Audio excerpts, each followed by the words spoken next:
Regarding prior approvals and budget, will the proposed changes result in a reduction of weekly nursing hours? Will a mix of RN, LPN services still be provided? Again, this comes back to the assessment and what does the individual need. That is what's going to be driving the services that an individual is getting. I can target this question. It's a little bit more directed to, are we still going to have to go through the Department of Health for prior approval, because most of these families get stuck there rather than the DISCO and your assessment. I think that's the question. I don't think so. Yeah, I wouldn't think so, especially if they're part of the network. I wouldn't think a prior approval would be required. Yeah, I think what I would just add to that is that the assumption here is that every individual is going to have a plan, and that plan will be comprehensive. It won't just be the services from OPWDD that you currently have. It'll include long-term care supports that are funded, say, through the health department. The plan would be all-encompassing, and the assessment tool that we're hoping to bring on would allow us to assess the needs in all of these areas. So it wouldn't just be OPWDD-related services assessment. It would also be to deal with things like nursing and so on and so forth. So it would be a comprehensive tool that we would use to determine to come up with the level of need in terms of, and then attaching resources to that. And then again, it'll be using those resources to develop the plan with the family and the individual as to how to best meet their needs. Because the financing is supposed to be structured around what the individual needs. Right now, we have these different siloed systems where we have OPWDD over here, we have DOH over there, OMH over there.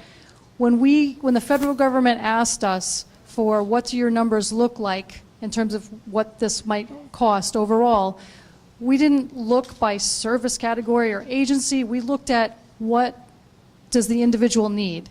And that could be these services, that could be services at OMH, and the numbers we gave them were holistic numbers because the goal is to serve all those needs for the individual. Regarding medical supplies, seems like it's similar. And supplemental insurance coverage, will the proposed changes alter the current level of support we received? Again, this seems like a similar question where it's medical supplies, nursing things, some services that might be outside of OPWDD. That's all going to be in the capitation rate and what we consider. I think that's an old families question, because I think the issue is that many families have seen the state let insurance policies sort of shrink and sort of cost defray onto Medicaid because they know these programs exist. So they've allowed the big insurers to say, okay, we're not going to cover private duty nursing because we can toss you onto a waiver and kick you to the curb. And then that's what's been happening historically. So then Medicaid picks it up, Medicaid explodes, and then we find ourselves with a size too small girdle and we're squeezing out of everything.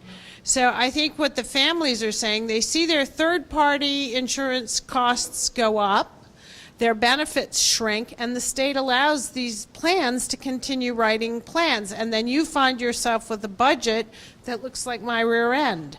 So I think that is the problem here, and that my rear end? And I think that the reason we're so scared is we've seen the history of that. When we first started doing waivers, there were accompanying good, strong third-party insurance. And when the third-party insurance knew about the waivers way before the providers did, and they knew how to get you enrolled because they could say no to your care, pounce it on your payroll, and that's a big reason these costs have exploded. And we have a lot of data on that, and that's what families are worried about. You're going to say we have to work under a certain capitation, but yet the third-party insurers have been allowed to shrink their benefits. When does it stop? When is there somebody who's going to have enough bandwidth to say, all right, if you want to write an insurance plan in New York State, you have to cooperate with you guys? I think that's the genesis of this. Well, I can tell you that I know the Cuomo administration has very little tolerance for private insurance companies shirking their responsibility to provide services. Now, they passed legislation this last session on early intervention, making sure that providers and private providers are paying their fair share for those types of services. So I know that they're going to be expecting the same from our service system, but you can help us with that. You said you have data on this. You know, if we can get that information, it's helpful for making sure that they're paying their fair share. Yep. Very quickly, I think a huge piece of this is durable medical equipment. Huge. So durable medical equipment is one of the huge areas where people say that insurance. Insurance companies, and this is for you guys in Erie County and our Buffalo office.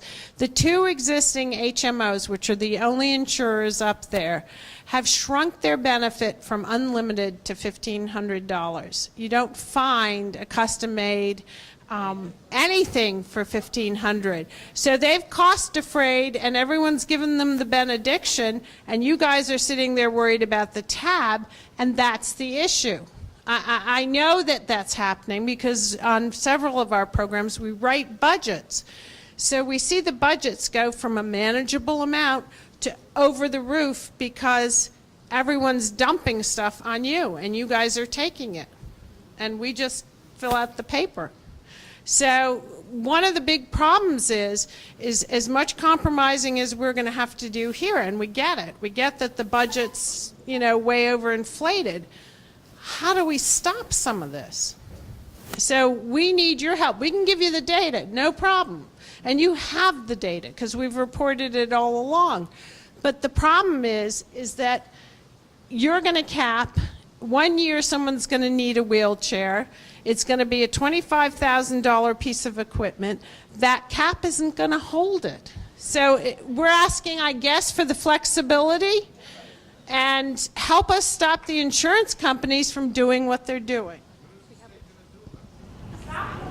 Not let them write plans. They let it go on for so long. We have to correct it, just like they're having to correct it. Well, waiver or not, this is an issue that we should work together on. Right. All right, we're also worried about what would happen to us without SCIP. Will SCIP continue to exist? Now, this is Margaret's question.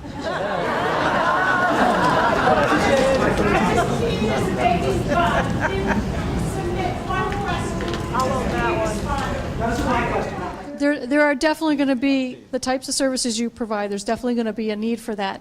But we are asking providers to think more creatively about this new world.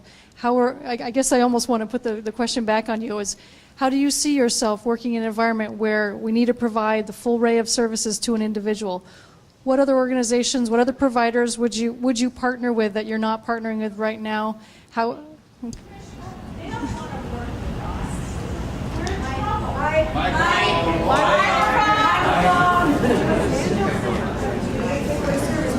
They don't really want to work with us for two reasons. One is this. Would you want to work with it? You just have to work with it periodically. Jim can tell you, it's not that much fun. We have defended families to the very core, and we're relentless. So when you talk about the big agencies, the service that we offer, which is service coordination or case management, they think they do it better. We know differently. Don't say that. They're just not as intense as we are. So nobody wants to partner with us. It's not, I have to tell you honestly that my calls don't get returned. It gets returned when I call you guys. But honestly, they don't want us because they see us as tipping their budget because we'll fight to the ends of the earth to get a family what they need. So they see us as a cost element. They don't want to partner with us. That's the last thing they want. They'd rather pee in poison ivy, right? Well, the question is, are families happy with the services you're providing, and are the individuals getting better outcomes?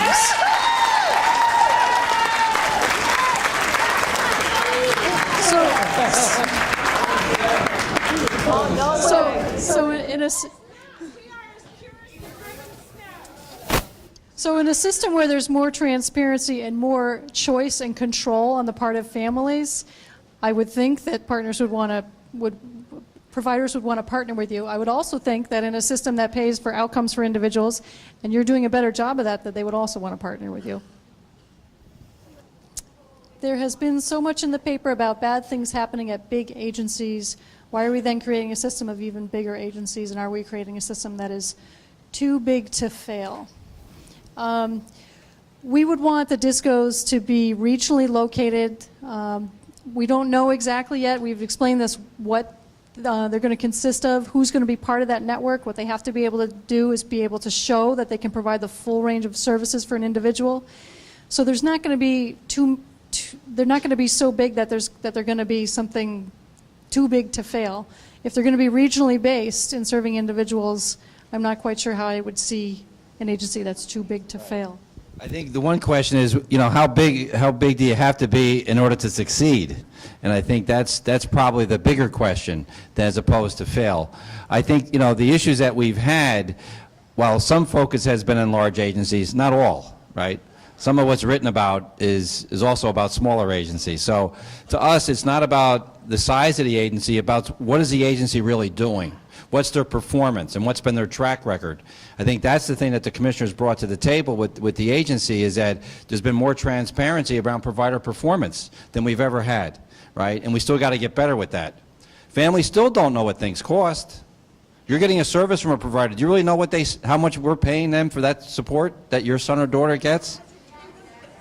You do? Well, you're probably in the minority, because most providers or most families do not know what their supports and services cost. Well, you're probably the exception to the rule, as always, Margaret. But I'm telling you, by and large, when we travel the state and we talk to families, I'm telling you, they don't know what their services, what the supports that they get for their kids, what they cost. My concern for our two boys are, number one, will they be able to continue care with SCIP and University Hospital? And two, will this affect the coverage of their doctor visits and medications, home care company choices, covering the costs of meds? If SCIP, if you're happy, well, this gets back to the idea of voting with your feet, parents having choice about who they want to be with. We want to ensure choice locally by having at least more than one DISCO provider. If you're happy with SCIP and SCIP is aligned with DISCO A, then you would probably choose DISCO A. Will this affect coverage for their doctor visits? Well, one of the goals of doing this reform is to make sure that there is better coordination between the long-term care services that individuals are currently receiving and the acute care services. So we would actually hope that it would improve coordination between what SCIP is doing, what University Hospital is doing, and what you might get from a doctor's office. Is this another insurance question? No, it's a capacity question. How will we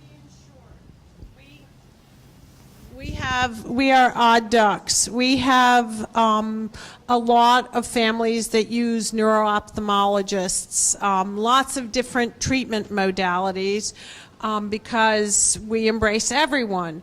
We don't have a cookie-cutter population. Everyone's welcome here.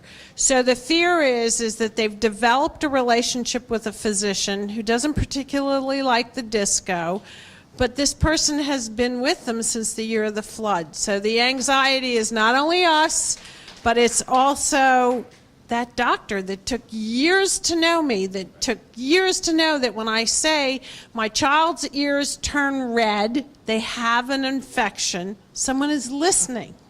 And that's what's so scary. I don't think our parents have one or two physicians. They have 4, 5, 6, and 10. I stand corrected, because we always have to go to 2 pages of the budget. But that's what they're worried about. How can people make sure that the physicians that they've fought long and hard to work with stay in the DISCOs? And that's a big, huge fear, and I think that's the question. And actually, we got asked that very same question today from the federal government about families if they have a preferred doctor that they want to see that's not part of the DISCO network, how are we going to ensure that choice? We didn't have a good answer for them, but we said we would get an answer for them.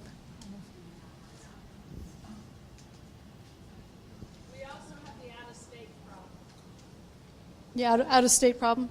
Yeah, we have a whole group of people that we serve that live on the Pennsylvania border. So their physicians come from Pennsylvania, the people that they've been working with from the year of the flood. So it's the same thing because nobody's allowing out-of-state providers anymore. We get it, but that's all that exists when you live on the Pennsylvania border. So it's a huge problem because they're big facilities in Pennsylvania, and a lot of our kids go there. So that's a problem. One of the questions, Margaret, did you guys as a group submit stuff on the RFI? Did you submit the response? Okay. Did you? Okay. I'm sure, is a lot of this what you were discussing lined out there? Okay. No, I was thinking the examples like you're going through about, like the one you just gave about out-of-state, the Pennsylvania. Okay. Well, no, I just didn't know if you put that in your RFI. I'll talk to you. Okay. All right. I have a Medicaid waiver and my daughter is in Dayhab. How will this affect her services? Well, if your daughter is happy and is having the individual outcomes that she needs to get in her Dayhab program, there probably will not be a change in her services. But if there's the opportunity for her to have more integrated options, if there's the opportunity for her to have pre-vocational or employment options, then hopefully that will be easier for you to get under the waiver. And I would just add that and say, it's not about whether you get Dayhab. To me, it should be, if the resources that I could possibly get, and let's say it's for argument's sake, $30,000, is that how you'd want to spend that $30,000? If you, the family, you could say, yes, that's how I want it, that's how we want to continue to provide the supports to my son or daughter, but you may decide you want to do something different. You need to have more control of the, as opposed to a Dayhab slot or whatever you want to call it, it's about you having more control over the outcome, right? That's what this should be about. Right now, you're vying for Dayhab slots, right? We're not giving you $30,000 and say, what would you do with $30,000, right? That's really what it should be. You may decide that's what you want is a Dayhab opportunity. You may very well be, but at least you'll have the choice to make a different decision if that's what you want to do. You're touching on a very difficult point, which is as follows. If I get $30,000 from you or any amount whatsoever, I am an individual consumer who has to negotiate whatever he or she wants with whoever wants to provide it as an individual. Now, if you combine a group of consumers, such as what is currently the arrangement with the state, who makes the contracts, then you have more clout because you represent maybe 100 customers and not an individual one. So my suspicion is that much or some of the $30,000 that you exemplified will go for more than necessary expensive services, which an individual would not negotiate at a price. It's like buying retail or buying wholesale.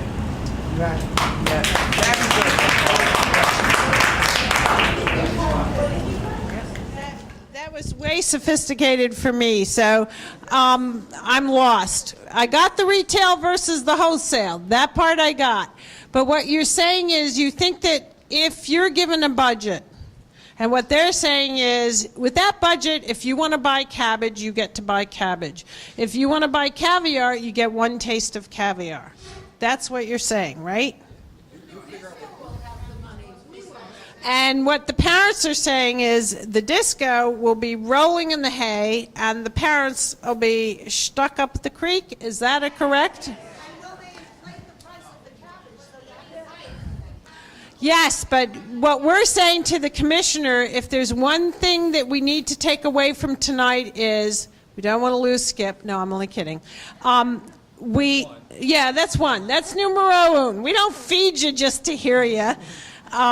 We want everyone to have choice. We have some consumer-directed models that work out incredibly well for families. The problem that I need to make really certain is that not only are their regulations followed, but the Department of Labor, everyone who weighs into it. That's what gets incredibly complicated when you take a model and loosen it up. And that's where we get company from the Inspector General. And that's what makes some of us nervous about loose as a goose, your budget. Wonderful. We love that notion. What makes us worried is if that person worked overtime under the Department of Labor, is someone going to catch that? Because that's what makes it complicated around here. So you're saying you want to be able to buy cabbage from Hunts Point. No, he's not saying that at all. He's saying that if it's an individual buying it, it's going to cost more than a group. So the group gets a better price. Oh, so he's saying, I don't think so either. I don't think so in this economy. You're right for the wheelchair. You're absolutely right for durable medical equipment. For big, costly items, there will be no negotiating, and that's what people are afraid of. For direct services, you're going to take us out of the mix, hire your own. We're not going to have to pay for the workers' comp. We're not going to have to pay for the insurance. That's going to be someone else's headache, so the direct care worker will get more money. That's your agenda, right? Right. And I think there may be a confusion with the concept of when a group comes together and purchases a product like an insurance product, they can get a better deal as a group. Since we're the ones purchasing here, Medicaid is the purchaser. It's not the same arrangement. I think the analogy is getting confused a little bit. So we're purchasing services based on the assessed needs of the individual. Yeah, we're not making any assumption that there's going to be a group of people, right? Each person, right, is going to have an assessment. It's not assuming that you're going to be with 5 other people, 10 other people, 20 other people. It's you, the individual, and from that assessment will come resources attached to that. Now, if you want to use your purchasing power as parents and say, 2 of us want to do this, you might be able to get a better deal. That you could do, right? That puts, again, the control. And I think one of the things that the federal government continues to challenge us with is how to make this to get more control in the hands of families and parents. That's what they're pushing us to do. They know our system today is not like that. They can see that, right? There's some of that, but it's a tiny portion of what we do in a system as large as ours, right? Very little. Most of it is in the hands of providers and provider control. That's the part we have to change going forward. It should be the families, the individuals, in more of control of their lives. And that's what this is all about. People who are blocking that are the employees of the DDSO. They're blocking CSS for all Manhattan. Right. Well, one of the things that we're working on right now prior to even getting to the waiver, the question was about saying that the DDSOs are blocking services to things like CSS that do provide consolidated supports and services, which do provide more choice for families. We are looking at taking all of those programs like CSS, like ISS, and streamlining them so that we have, in moving into the waiver world, whether there was a waiver or not, that we have that system-wide, and that more people have access to that. Because we know, I heard at every listening tour from every family, how much they like consolidated supports and services. All right, we hear you. Wait a second. There are 2 things. There are 2 things that you need to know about immediately. One is that the internet, and if you don't have access to the internet, we can help you with that. We can ask you to come here, use the internet here, but the commissioner has availability in terms of posing direct questions. There is a way to do that, so get your questions up there. It's not only tonight, it's ongoing. This is a start. So there's also a complaint line. And you should use that readily if you feel that either we're not serving you properly or someone else isn't.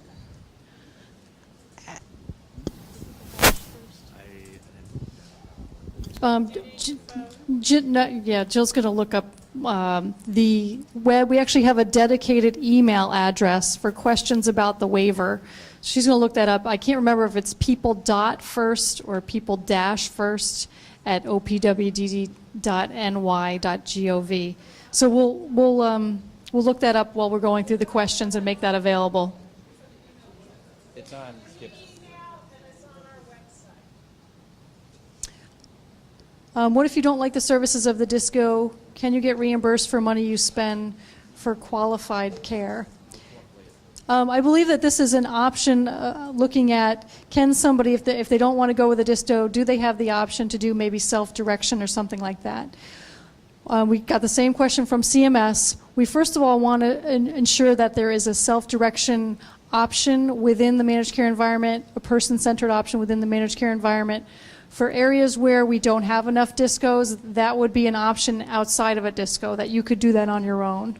So I'm hoping I'm answering. Yeah, I think the other thing, just to be clear, yes. It is chilly in here. I just want to be clear on two things, or just to make sure people understand. We talk about family choice and control. That's not, I just want to be clear that that's not self-determination necessarily. I don't want to confuse people with thinking that you having involvement, right, and having a say, that's not that should be in every plan, regardless. Self-directed is something completely different, and that's an option that we want to have available that families want to be able to do, that they can go and do that. But clearly, every plan, there needs to be parent involvement, family involvement, advocate involvement with the individual to determine what those are. And you should be able to make choices based upon that, right? So just to be clear. Will it be responsible to meet with the faculty members? Who are going to be involved in the meeting? Is it going to be SCEP? Is it going to be the school? In my case, the only people that I ever meet with is in the school where my daughter goes to. I've never met with anyone from the SCEP to say, well, these are the needs of my child, and these are how these are going to be addressed. Who's going to be the people involved in discussing and meeting those needs? Yeah, I think, again, we probably should finish these questions, but you're raising a question that's a current problem today, right? The waiver in and of itself won't necessarily fix that problem. We have a problem with school-age kids today, and first of all, being aware of those kids around the state. We struggle with school districts, kids, graduating, they're about to graduate and the phone rings, right? I got this kid, we think they're developmentally disabled. The problem is the school districts are not responding the way they're supposed to in terms of planning, right? At the age of, I think it's 14, even sooner, that they're supposed to be planning. And I think that still is a problem. We have 700 and some school districts around the state. I think New York City probably is probably one of the better ones because they're a little bit more organized, quite honestly, than the rest of the state. But it's very, very tough to deal with 700 school districts, and dealing with SED alone is not the answer, right? That's part of the answer, but we've not been able to crack that issue of how to become more engaged. I know.